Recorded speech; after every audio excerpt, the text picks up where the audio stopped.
A day in my life as sa burikat nga nakaasawahing contractor. For to the video day. Pagkagising ko pala is tinanggalan ko na yung cover ng tong kasi maglalaba kami sa salog. Nagdidibati pa nga kami ng aking asawa. Ang gusto niya pala is dito lang kami sa bahay maglalaba, hindi dun sa salog. Wala siyang nagawa kaya ako ang nasunod. Pinasok ko na nga sa sako yung mga bedsheet. At sinunod ko na yung mga damit na mga labahan. Kaya pala gusto ko sa salog maglaba sagana dun sa tubig. Hindi ka na talaga mahihirapan. Tapos ko pala ipasok yung mga labahan. Nagpalit na ako ng damit at saka ayan na nga. Punta na pala kami ng ilog ngayon. By the way mga day, hindi naman malayo yung ilog dito sa amin pero naggamit lang kami ng motor kasi nga may mga dala ako na planggana. Mga ilang minuto nga ay nakarating na nga kami dito sa ilog. Kung nga pala ang daanan papunta dun sa baba medyo paano talaga siya palugsong. So hindi lang pala ako isa na maglalaba dito. Pati pala ang bilas ko is naglalaba dito sa ilog. Nauna lang talaga siya sa akin. Ang ganda pala dito sa ilog maglaba is yung pag nagbabanlaw ka, isang banlaw lang talaga. By the way, balik nga tayo dito sa aking video, no? At ayan na nga, binuksan ko na yung sako at saka hinuwad ko na yung mga damit. At naglagay na ako ng tubig sa planggana at saka linagyan ko ng powder at saka ayan na nga. Inupisahan ko ng waswasan yung mga kumot at saka mga bedsheet. Kasi yan pala yung uunahin ko paglaba para naman maisampay kaagad ng aking asawa. Pagkatapos ko pala magwaswas, ayan na nga, inumpisahan ko na nga maglaba ng mga bedsheet at saka kumot kay para masampay to kaagad pagkarating ng aking asawa. By the way, ako lang pala yung maglalaba nito kasi yung asawa ko pala is nanguha ng kahoy at saka ayan mga ilang minuto nga bumalik siya at ipinabanlaban ko na nga yung mga kumot, bedsheet kay para ito masampay kaagad. Kasi sayang naman kasi yung sikat ng araw mga day kay bahay naman luwat mabaro naman pag-uran so hindi matuyo. Tapos ko pala laban yung mga bedsheet sinunod ko na yung mga damit. Habang ako naglalaban no, natawa talaga ako sa aking anak kasi seryoso siya na namimingwit. Alam mo naman tunay na namimingwit mga day. Dumating pala ang pamangkin ng asawa, may dala na saging at saka ginamos mga dayo o kaya hinintuan ko muna yung paglalaba ko, kumain muna kami at saka nagsalo-salo dito sa saging day. Ang sarap talaga. Masarap talaga kumain pag nasa tabing ilog ka.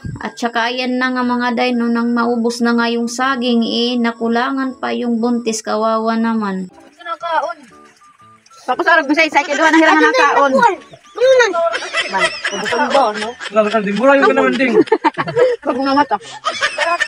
At pagkatapos nga namin kumain, dumating yung aking asawa, nagutom din day, kumain siya, may dala siyang ginamos. Yun ang inulam niya, yung dala niyang ginamos. Pagkatapos niya palang kumain, natambakan na siya ng banlawan, kaya pinagbanlaw ko na para matapos na kaagad. Hindi ko na pala siya tinulungan magbanlaw kasi naman mga day, masakit na talaga yung braso ko, hindi na kaya ng aking mga kamay, kaya siya na lang talaga nagbanlaw lahat. Habang nga siya nagbabanlaw, nilaro ko muna si Andrea mga day, kay umiiyak sa gilid. At pagkatapos ng asawa ko magbanlaw, sabi ko naman sa kanya, iuna muna yung mga damit dun sa bahay. Kasi pag umuwi kami mamaya, hindi kami kakasya sa motor. Kaya ayan nga, pinasaan niya na yung isang sakong damit mga jay. At saka kami na lang tatlo yung natira dito sa ilog. Habang wala pa pala yung aking asawa, kumain muna ako dito. Saglit kay nagugutom na talaga ako mga day. At sinubuan ko din pala si Andrea dito kasi nagugutom din daw. Pagkatapos nga namin kumain, linigpit ko na yung mga baonan at saka prepare ko na yung aming dadalhin pa uwi. Ito lang, pagkatapos ko mag-prepare, dumating na ang aking asawa. Tsaka ayan na nga mga jay, hanggang dito na lang ang video na ito. See you to my next vlog. Huwag kalimutang pindutin yung arrow sa baba.